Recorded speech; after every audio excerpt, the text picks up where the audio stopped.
नमस्कार दोस्तों, मैं संतोष कुमार झा आपका एसगार्ड के और निश्चय पॉइंट के यूट्यूब चैनल पर स्वागत करता हूं। आज आपका करंट अफेयर का पार्ट 4 लेकर आया हूं। थोड़ा 1-2 दिन का गैप हो गया, उसके लिए क्षमा प्रार्थी हूं। और आज हम 25 स्लाइड्स के आगे देखेंगे। पूरा सितंबर का हम 52 स्लाइड में देखने जा रहे हैं। टोटल लेंदी है, टोटल बहुत ही ब्रॉड आपका ये करंट अफेयर है। इसको आपने अगर इस सितंबर मंथ का कर लिया तो एक भी, विश्वास मानिए मेरा, एक भी करंट अफेयर आपका बाहर होने वाला नहीं है इससे, जितना मैं आपको दे रहा हूँ। जल्द ही मैं प्रयास में हूँ कि इसका पीडीएफ पूरा आपको अवेलेबल करा दूँ एक न्यूनतम राशि पर। इसलिए आप ढंग से नोट्स बनाते जाएं और इसकी तैयारी करते जाएं। स्टार्ट करते हैं। मॉर्गन स्टैनली ने भारत में जीडीपी वृद्धि का अनुमान 10.5% बनाए रखा है। इस बात को याद कर लीजिए। मॉर्गन स्टैनली एक प्रकार की प्रबंधन से संबंधित एक संस्था है जो हमारे भविष्य की चीज़ों का एक अनुमान लगाती है। बिजनेस फर्म है, इस तरह से आप समझ सकते हैं। ज़्यादा इसके बारे में आपको नहीं जानना है। जीडीपी वृद्धि का अनुमान मॉर्गन स्टैनली ने कितना लगाया है तो 10.5%। इसको आप याद रखिए। पहले के समय में 9.2 था। आम सहमति के स्थान पर वित्त वर्ष 2022 के लिए जीडीपी वृद्धि में अपना 10.5 मॉर्गन स्टैनली ने कर दिया है। और इसी को एकदम अच्छे से अपने दिमाग में रख लीजिए। आगे बढ़ते हैं। आईआईएम कोझिकोड में होगी छात्रों के लिए अतिरिक्त सीटें। ये प्रबंधन संस्थान है, भारतीय प्रबंधन संस्थान कोझिकोड, जिसको आईआईएम के बोलते हैं। आईआईएम ने परिसर में विविधता को बढ़ाने देने के लिए अंतर्राष्ट्रीय छात्रों के लिए अतिरिक्त सीटों की घोषणा की है। जिसमें अतिरिक्त होगा किसके लिए? अंतर्राष्ट्रीय छात्रों के लिए भैया, इस बात को याद रखना। आईआईएम के यह कदम उसके 2 प्रबंधन कार्यक्रमों को उप क्षेत्रीय क्यूएस वर्ल्ड यूनिवर्सिटी रैंकिंग 2020 में 101 प्लस रैंक समूह में पहली बार आने के बाद ये निर्णय लिया है। अतिरिक्त सीटों 2 साल के एमबीए सहित 3 प्रमुख कार्यक्रम में बनाई जाएंगी। याद रख लीजिए। ये क्या है? एक संस्थान है जो प्रबंधन संस्थान है जो कि एमबीए का कोर्स कराती है। आगे चलिए। स्टार हेल्थ ने शुरू की नई कैंसर देखभाल policy. Star health and allied insurance ने अपने विशेष उत्पाद star cancer care platinum insurance policy और star cardiac care platinum insurance policy के 2 नए वेरिएंट लॉन्च करने की घोषणा की है स्टार हेल्थ ने। इन उत्पादों का उन लोगों को ज़रूरतों को पूरा करने के लिए डिज़ाइन किया गया है जिन्हें अभी अभी कैंसर और हृदय रोग का पता चला है। इन नीतियों का लाभ उठाने के लिए किसी पूर्व चिकित्सीय परीक्षण की आवश्यकता नहीं है। इस बात को याद रखिए। बहुत अच्छा ये सिस्टम है। आगे चलते हैं। श्रीलंका ने घोषित किया आर्थिक आपातकाल। ये पहली बार वहाँ पर हम देख रहे हैं। हमारे यहाँ अभी तक ये नहीं लगा है। पॉलिटी में मैंने आपको पढ़ाया है वित्तीय आपातकाल भैया, आपके यहाँ नहीं लगा है। 352 से 360, 352, 356, 360 3 तरह का आपातकाल आपके भारतीय संविधान में वर्णित हैं। चलिए। श्रीलंका ने घोषित किया आर्थिक आपातकाल। श्रीलंका के राष्ट्रपति गोटबाया राजपक्षे ने देश की मुद्रा के मूल्य में भारी गिरावट के कारण खाद्य कीमतों के बढ़ोतरी के बाद बढ़ती मुद्रास्फीति रोकने के लिए आपातकाल। बहुत बुरी स्थिति है श्रीलंका में, ये आप जान लीजिए। वहाँ पर सभी चीज़ों के दाम बहुत अधिक बढ़ गए हैं। वहाँ खाने पीने के बहुत ही ज़्यादा परेशानियाँ हो गई हैं। सेना उस कार्रवाई की निगरानी करेगी जो अधिकारियों को यह सुनिश्चित करने की शक्ति देता है कि चावल और चीनी सहित आवश्यक वस्तुओं को सरकार द्वारा गारंटीकृत कीमतों या आपात लागत के आधार पर निर्धारित कीमतों पर बेचा जाए। ये सब सरकार की तरफ से किया जा रहा है, लेकिन ये कंट्रोल में नहीं आ रहा है। चलिए आगे देखते हैं। कहाँ पे हुआ है हाल ही में, किस देश में? श्रीलंका में। चलिए।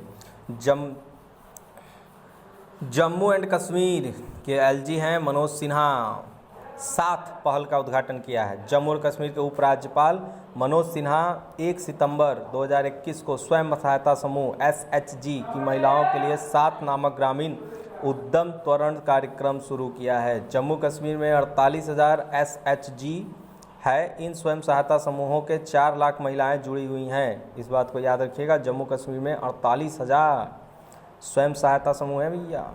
इन स्वयं सहायता समूहों में 4 लाख महिलाओं की भागीदारी है। 7 पहल इन महिलाओं द्वारा बनाए गए उत्पादों पर सलाह देगी और बाजार संबंधों पर जोर देगी। अभिनेता सिद्धार्थ शुक्ला का निधन हो गया है हाल ही में। बिग बॉस में ये गए थे और फेमस हो गए थे। हमारे यहाँ ऐसे ही लोग फेमस होते हैं, कोई दिक्कत नहीं है, पढ़ते रहिए, आप भी एक दिन फेमस होंगे। सिद्धार्थ शुक्ला ने एक मॉडल के रूप में अपना कैरियर शुरू किया। टेलीविज़न शो बाबुल आंगन छूटे ना, अच्छा ये सब आप पढ़ लीजिएगा, ये सब मैं नहीं पढ़ाता हूँ। आगे चलिए। क्रिस्टियानो रोनाल्डो ने तोड़ा पुरुषों का स्कोरिंग रिकॉर्ड। क्रिस्टियानो रोनाल्डो दूसरा गोल करके पहले पुरुष अंतर्राष्ट्रीय स्कोरिंग रिकॉर्ड को तोड़ दिया है। और पुर्तगाल ने विश्व कप क्वालिफाइंग में आयरलैंड को 2-1 से हरा दिया है भैया, याद रखिए। क्रिस्टियानो रोनाल्डो पुर्तगाल के खिलाड़ी। रोनाल्डो 2 सितंबर 2021 में 89वें मिनट में अपना 110वां गोल करके ईरान के पूर्व स्ट्राइकर अली डेई से आगे निकल गए। इससे पहले कौन थे? अली डेई, जो ईरान के खिलाड़ी थे। और रोनाल्डो ने 180 खेलों में 111 गोल, हाँ मतलब जितना फुटबॉल का उन्होंने गेम खेला उसकी संख्या है 180 मैच होना चाहिए यहाँ पर, 180 खेलों में 111 गोल बनाए। चलिए, विप्रो ने किया मोहम्मद आरिफ को एंट्री हेड एंड एमडी नियुक्त। विप्रो ने इन्हीं को बनाया है क्या? कंट्री हेड और एमडी दोनों आप कह सकते हैं। विप्रो ने मोहम्मद आरिफ को मध्य पूर्व के लिए कंट्री हेड और प्रबंध निदेशक के रूप में नियुक्त किया है। ये बस इतना आप याद रखिए, ये आपके लिए काफ़ी है, बहुत ही ज़्यादा महत्वपूर्ण है। संयुक्त राष्ट्र के फंड ने किए ईंधन संकट प्रतिक्रिया के लिए $10 मिलियन आवंटित।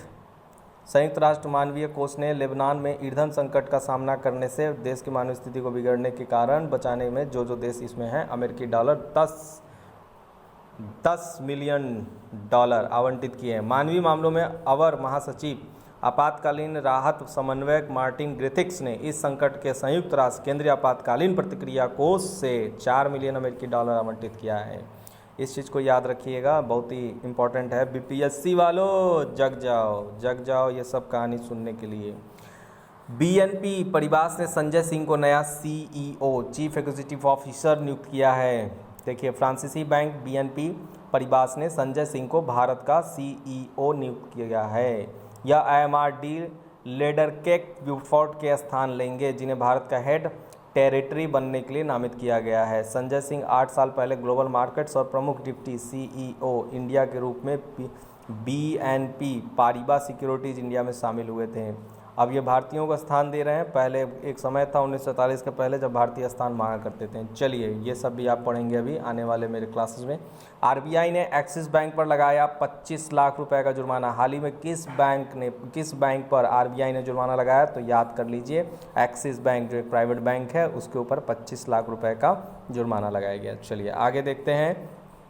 बांग्लादेशी वैक्सीन वैज्ञानिक ने जीता रेमन मैग्सेसे पुरस्कार। मोस्ट इंपॉर्टेंट करंट अफेयर अभी तक का जितना भी आपने स्लाइड्स में पढ़ा है, बांग्लादेशी वैक्सीन वैज्ञानिक ने जीता है रेमन मैग्सेसे पुरस्कार। एक बांग्लादेशी वैक्सीन वैज्ञानिक और पाकिस्तान के एक माइक्रो फाइनेंस अग्रणी रेमन मैग्सेसे पुरस्कार 2021 के 5 प्राप्तकर्ताओं में शामिल है। इस पुरस्कार को नोबेल पुरस्कार का एशियाई संस्करण माना जाता है। एशिया में नोबेल पुरस्कार के बराबर रेमन मैग्सेसे पुरस्कार को माना जाता है, ऐसे समझ लीजिए। बांग्लादेश के डॉक्टर फिरदौसी कादरी और पाकिस्तान के मोहम्मद अमजद साकिब के अलावा अन्य विजेताओं में फिलिपिनो मछुआरे और सामुदायिक पर्यावरणविद रॉबर्टो बैलोन भी शामिल हैं। यानी पर्यावरण में किसे मिला है? तो रॉबर्टो बैलोन, इसको भी याद कर लीजिएगा। आगे चलते हैं, आराम से इसको करते जाइए, ये सब इंपॉर्टेंट है। इनके नोट्स बना के हाइलाइटर से इनको इंडिकेट कर लीजिए। जब भी देखिए खाली समय में, जब आपको मन करे रोने का, गाने का, हंसने का, खाने का, पीने का, ये सब चीज़ें ज़रूर देखते रहें, दिमाग में ये बैठ जाएगा। आगे चलिए। औरंग राष्ट्रीय उद्यान के नाम से हटा दिया गया राजीव गांधी। लो भैया, ये तो बवाल हो गया। औरंग राष्ट्रीय उद्यान के नाम से हटा दिया गया राजीव गांधी शब्द को। असम सरकार ने घोषणा की राजीव गांधी औरंग राष्ट्रीय उद्यान को अब औरंग राष्ट्रीय उद्यान के रूप में जाना जाएगा। यह असम में दरांग के सोनितपुर जिले में स्थित है। इतना आपके लिए काफ़ी है। आगे चलते हैं। समाप्त हुई यूएनएससी की भारत की महीने भर की अध्यक्षता। यूएनएससी 1 महीना 31 अगस्त 2021 को प्रमुख वैश्विक मुद्दों पर परिणाम के साथ समाप्त हो गया। ये आपको पता है, शक्तिशाली संयुक्त राष्ट्र सुरक्षा परिषद, जिसे यूएनएससी शॉर्ट फॉर्म में कहा था। पहली बार आयोजन में समुद्री सुरक्षा को समग्र अवधारणा को व्यापक बहस हुई है। वर्तमान में 15 देशों में यूएनएससी का एक गैर स्थायी सदस्य भारत भी है 2 साल के कार्यकाल के लिए। ठीक है, गैर स्थायी सदस्य का 2 साल के लिए कार्यकाल होता है। जारी की है THE world university ranking 2022। Times higher education THE ने वर्ल्ड यूनिवर्सिटी रैंकिंग 2022 के नतीजे घोषित कर दिए हैं। यूके का ऑक्सफोर्ड, जिसने कोविड-19 वैक्सीन की वैश्विक खोज का मार्ग प्रशस्त किया, लगातार 6ठे वर्ष भी शीर्ष स्थान पर रहा। बहुत ही गर्व की बात है यूके के ऑक्सफोर्ड यूनिवर्सिटी के लिए। एंड आईआईएससी बेंगलोर भारत के सर्वोच्च रैंकिंग स्थान वाली संस्था बनी है, और जिसने लगातार तीसरे वर्ष 301 से 350 बैंड में अपनी स्थिति बनाई रखी है। चलिए, भारत के तो एक बेंगलोर की संस्था है जो रैंक पर है। आगे देखते हैं। वर्ल्ड कोकोनट डे मनाया गया भैया 2 सितंबर को। नारियल बस खाते हैं और आपको पता नहीं कि दिवस कब मनाया जाता है। विश्व नारियल दिवस हर साल 2 सितंबर को मनाया जाता है। पहला विश्व नारियल दिवस 2 सितंबर 2009 को एशिया पैसिफिक कोकोनट कम्युनिटी द्वारा मनाया गया है। किसके द्वारा? याद कर लीजिए, पैसिफिक कोकोनट कम्युनिटी द्वारा मनाया गया है। पहला विश्व नारियल दिवस 2 सितंबर 2009 को मनाया गया था। वर्ष 2021 की थीम क्या थी? कोविड-19 महामारी के दौरान और उसके बाद भी एक सुरक्षित, समावेशी, लचीले और सतत नारियल समुदाय का निर्माण। नारियल के ताड़ को अक्सर इसके बहुमुखी उपयोग के कारण जीवन का वृक्ष कहा जाता है। सिर्फ नारियल खाने से नहीं होगा, आप याद रख लें। बहुत लोग को तो पता ही नहीं होगा कि नारियल दिवस भी मनाया जाता था। तो सुन लो भैया की दीदियों, विश्व नारियल दिवस 2 सितंबर। अभी मैं पूछ देता तो आपको नहीं आता, लेकिन अभी मैं एक दिवस पूछ दूंगा तो सब लोग बल्ले बल्ले होकर बता देंगे। टीचर्स डे कब मनाया जाता है? सबको पता है। चलो ठीक है, अच्छी बात है, पता है तो। एनसीईआरटी का 61वां स्थापना दिवस 1 सितंबर 2021 को। एनसीईआरटी आपको पता होगा, 6 to 12 हमेशा कहा जाता है पढ़ो। 6 to 12 अपने समय में पढ़े नहीं, इसलिए अब कहा जाता है कंपटीशन में। शिक्षा मंत्री धर्मेंद्र प्रधान, याद रखिएगा, 1 सितंबर 2021 को राष्ट्रीय शैक्षिक अनुसंधान एनसीईआरटी के 61वें स्थापना दिवस में वो किए। चलिए आगे देखते हैं। भारतीय रेलवे ने शुरू की नई राजधानी एक्सप्रेस। ठीक है, 2 सितंबर 2021 को एक नई राजधानी एक्सप्रेस शुरू की गई। इसकी सुविधा अलग है। राजधानी के जितने भी एक्सप्रेसेस होते हैं उन सब में सुविधा अलग होती है। राजेंद्र नगर टर्मिनल पटना से नई दिल्ली राजधानी एक्सप्रेस को नया अपग्रेड तेजस रैंक के साथ चलाना शुरू किया गया है। तेजस के बारे में तो आपको पता ही होगा। राजेंद्र नगर नई दिल्ली राजधानी स्पेशल एक्सप्रेस मौजूदा रैंकों के तेजस स्लीपर डब्बे में बदल गया है। ये सब आप पढ़ लीजिए, बहुत ही ज़्यादा इंपॉर्टेंट नहीं है। भारतीय रेलवे ने हाल ही में राजधानी एक्सप्रेस एक नई शुरू की है। यहाँ तक आप कर लीजिए अच्छे से। मैं इसका ओरिजिनल फॉर्म में कर दे रहा हूँ। इसके बाद एक बार मैं आपको स्लाइड्स एक बार ऊपर से नीचे तक चला दे रहा हूँ। अगर आपको कोई समस्या हो तो आप इसका शॉर्ट स्क्रीन ले लें। फ़िलहाल में शॉर्ट स्क्रीन लेकर ही तैयार करें, लेकिन देखो करते रहो। आने वाले परीक्षा में मेरा चैलेंज है, अगर करंट अफेयर आपका बाहर हो जाए तो आप देख लेना, इसमें आपका कोई करंट अफेयर बाहर होने वाला नहीं है। एक एग्ज़ाम में बैठो तो भैया की दीदियों। चलो इतना आप करो, फिर मैं कोशिश करता हूँ जल्द ही इसके आगे का स्लाइड्स दे दूँ आपको। जल्द ही मैं 52 आपको ख़त्म कर दूँगा, आप टेंशन न ले, आपके ऊपर पढ़ने पर है।